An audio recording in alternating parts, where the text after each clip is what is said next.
Les amis, j'espère que vous allez bien. Je vous fais un message audio parce que j'ai pas mal de choses à vous dire. Alors, bon, peut-être que ça sera un petit peu plus long que d'habitude.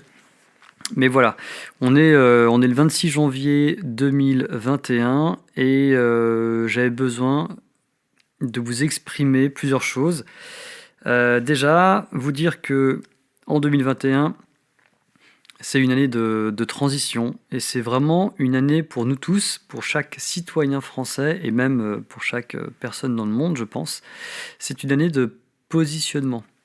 Il est important maintenant de savoir ce qu'on est, ce qu'on veut, de se positionner très clairement, même géographiquement aussi.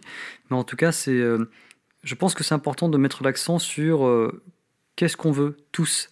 Il est temps de se mobiliser, il est temps de reprendre sa vie en main. Et surtout, il est temps de reprendre notre destin. Parce que si on regarde un petit peu avec un peu de recul, notre destin, je pense, et je suis pas le seul à le penser, ne doit plus dépendre d'une poignée de personnes. Et c'est intéressant parce qu'il y a une sorte d'abandon de la vie, de la citoyenneté, de la vie de la société qui est juste hallucinant. Et je pense que il n'y a que ensemble qu'on pourra avancer dans une direction qu'on aura tous choisie pour construire une société nouvelle avec un système nouveau, meilleur, plus transparent, plus éthique. Et, euh, et je me demande, et en tout cas je vous invite à réfléchir là-dessus, bah, j'ai le sentiment que c'est maintenant en fait, que c'est maintenant, aujourd'hui, à partir d'aujourd'hui, que c'est maintenant qu'il faut se poser cette question-là et que c'est maintenant qu'il faut peut-être dire stop et maintenant qu'il faut dire stop et créer quelque chose de nouveau. Et ce qui est important, et ça c'est un des points principaux de l'audio que je veux vous partager, c'est qu'il est vraiment primordial de replacer l'humain au centre des priorités, replacer l'humain au centre des actions, des choix, des pensées que tout le monde peut avoir au quotidien. Parce que là, en fait, on se rend compte que bah, c'est pas l'humain qui est au centre des priorités, en tout cas rien qu'en France, même dans le monde, c'est le business qui est au centre des priorités, c'est le pouvoir, c'est le contrôle. Alors, il est vraiment urgent de se mobiliser, d'ouvrir les yeux et de se rendre compte de ce qui se passe en fait, parce que on n'est pas que des vaches à lait. Je parle du peuple et de la population. On n'est pas que bon pour payer des impôts, travailler dans les horaires qu'on nous donne et puis se taire. On a déjà des masques. Maintenant, c'est de plus en plus difficile de prendre la parole. Et ça, ces réflexions-là, ces prises de conscience-là, c'est important de les avoir et c'est aussi important de remercier nos dirigeants, les dirigeants actuels, les dirigeants précédents, pour ce qu'ils ont fait et aussi pour ce qu'ils n'ont pas fait parce que c'est ça qui nous fait prendre conscience de ce qu'il faut réajuster maintenant pour nous, pour cette nouvelle société qu'on peut tous créer ensemble dans cette union et encore une fois dans la transparence. Et ça, c'est pour moi, en tout cas, c'est pour ça que je vous le dis et que je le partage, c'est quelque chose qui me tient à cœur, donc c'est important. Et tout ça, ça nous amène, nous tous, en tant que citoyens, à reprendre la parole, à débattre, à replacer l'humain, le citoyen, au cœur de toute chose. Alors même si ça sonne un petit peu bizarre pour certaines personnes, je peux le concevoir, bah, c'est important de dire merci à ces dirigeants, aux présidents qu'on a eus, à tous les présidents qu'on a eus depuis plusieurs décennies. Ils ont tous fait de leur mieux, a priori. On a tous, en tant qu'être humain, des limites, et c'est aussi valable pour eux. Et là maintenant, il est temps de prendre acte de ça, et d'agir, et de changer de système.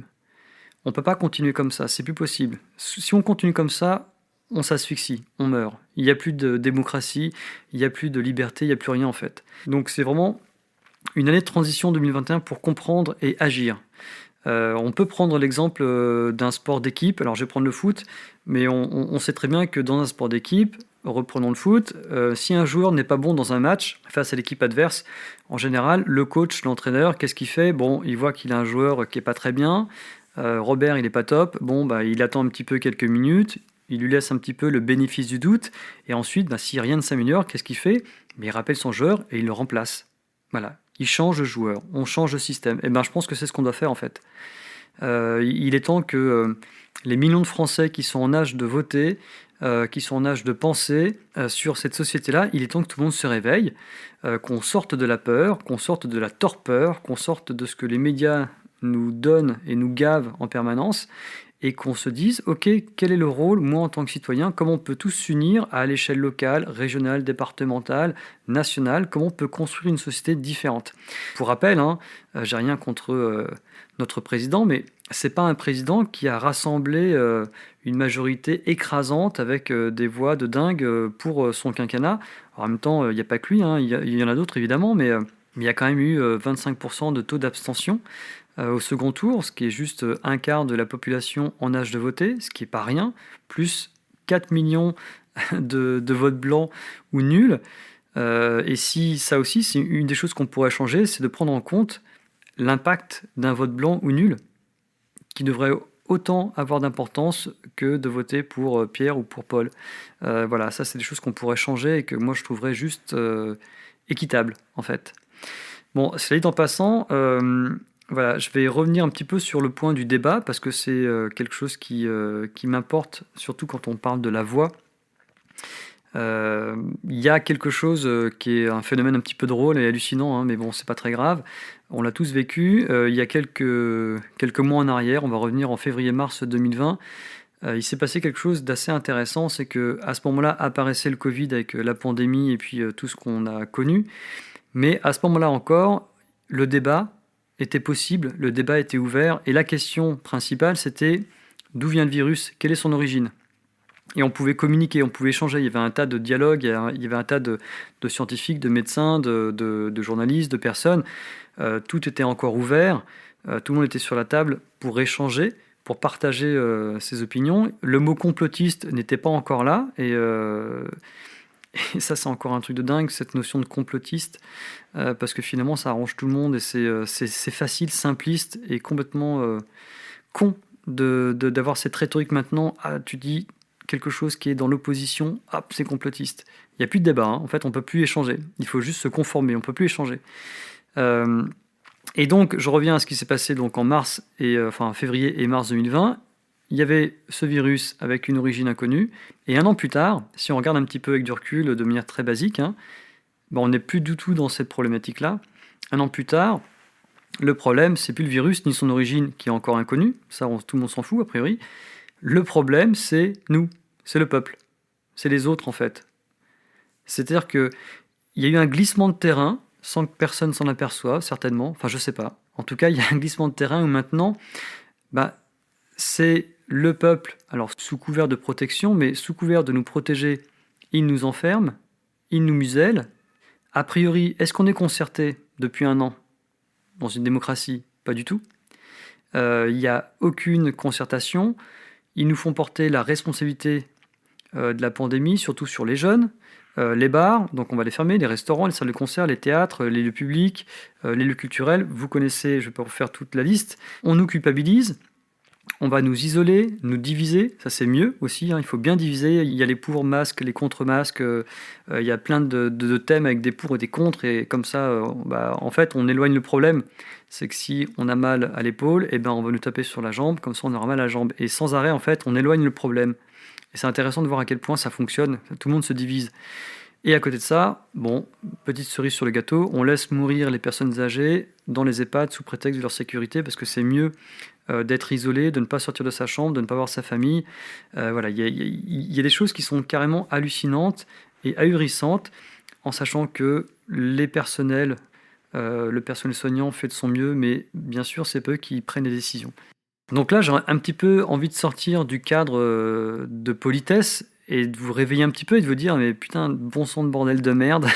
On va se poser une question très simple et plusieurs questions, mais qui depuis 20 ans baisse sans arrêt le budget de la santé, le budget des hôpitaux, qui gère la suppression des lits d'hôpitaux, qui favorise les pesticides, les OGM et tout ce qui est extrêmement néfaste pour notre santé dans les aliments, qui travaille avec des laboratoires pharmaceutiques qui, pour la plupart, ont perdu un petit peu le sens de la santé. Est-ce que c'est vous ? Est-ce que c'est le peuple français ? Est-ce que c'est nous ? Est-ce que c'est moi ? A priori, non. Alors, il est temps de prendre conscience de ça. On est tous responsables, parce que les personnes qui sont au pouvoir, c'est nous qui les avons élus. Mais c'est important de dire merci, en fait. Alors ça paraît bizarre ce que je dis encore une fois, mais c'est important de dire merci parce que c'est grâce à ce qui est fait et à ce qui n'est pas fait et ce qu'on a laissé faire qu'il est temps maintenant de changer et d'inverser la vapeur et d'enfin co-créer ensemble une nouvelle société et de s'engager politiquement. La politique en tant que citoyen, en tant que personne de la cité qui va s'investir pour créer une société éthique, transparente. Et ça, c'est possible. Encore une fois, c'est pas impossible. C'est à nous tous de se réveiller et de prendre la parole, d'exprimer et de créer une nouvelle démocratie, de créer une nouvelle société. Chaque citoyen doit s'impliquer dans l'équilibre de la société. Et c'est marrant parce que, encore une fois, quand on regarde quelques décennies en arrière, on a l'impression que tout a été fait finalement depuis 20, 30, 40 ans pour nous éloigner, pour éloigner chaque citoyen de son rôle, de son impact et son importance dans la cité, dans la société.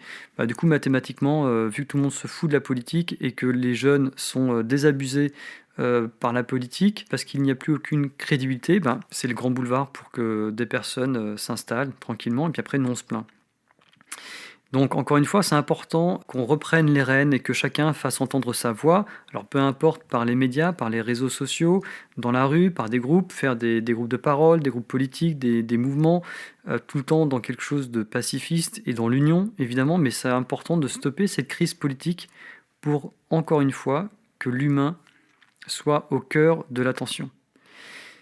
Et quand on regarde dans cette notion de débat et de ce qui nous est un petit peu dégueulé dans les médias depuis un an, c'est une question qui est en lien avec ce que je vous partage, mais moi je m'interroge et je le teste un petit peu de plus en plus, c'est que certes, il y a un virus, certes, il y a des morts, mais est-ce que lorsqu'on respire et qu'on va dans la rue, on chope le virus et on meurt tout de suite ? S'il y avait vraiment des choses de cet ordre-là, évidemment qu'on serait tous d'accord pour se confiner et pour attendre qu'il y ait des solutions qui soient prises. A priori, c'est pas ça, moi, autour de moi, et je vous invite à le faire vraiment, c'est une expérience qui est intéressante parce que c'est factuel, et là, on n'est pas influencé par qui que ce soit, ni par les réseaux sociaux, ni par les médias, etc. Mais demandez autour de vous à des personnes que vous connaissez bien, pas des amis de cousins, d'une cousine, d'un ami proche, etc. On s'en fout, mais des personnes dans votre réseau proche. Regardez s'il y a des personnes qui sont mortes du Covid, qui étaient en bonne santé. Si autour de vous, les réponses sont oui à 90%, oui à 80%, oui même à 50%, ok. Si chaque personne fait ça et qu'il y a 50% minimum de personnes qui étaient en bonne santé, qui n'avaient pas de pathologie, qui n'avaient pas d'antécédents avec des faiblesses au niveau du corps et des maladies qui étaient présentes avant, ok, il y a vraiment quelque chose de grave qui se passe. Mais est-ce que c'est le cas ? En tout cas, moi, dans mon entourage, pas du tout. Et dans les personnes qui font le test autour de moi et qui font l'expérience, pas du tout. Alors, qu'est-ce que ça veut dire ? C'est à nous tous de trouver la réponse. Mais en tout cas, il y a vraiment des choses qui tournent pas rond. Et encore une fois, c'est important d'ouvrir les yeux, c'est important de reprendre son rôle de citoyen. On n'est pas juste là pour travailler 5 jours sur 7, regarder Netflix le week-end et puis consommer comme des vaches à lait tout ce qui nous est proposé. Ça, c'est un leurre, c'est une illusion.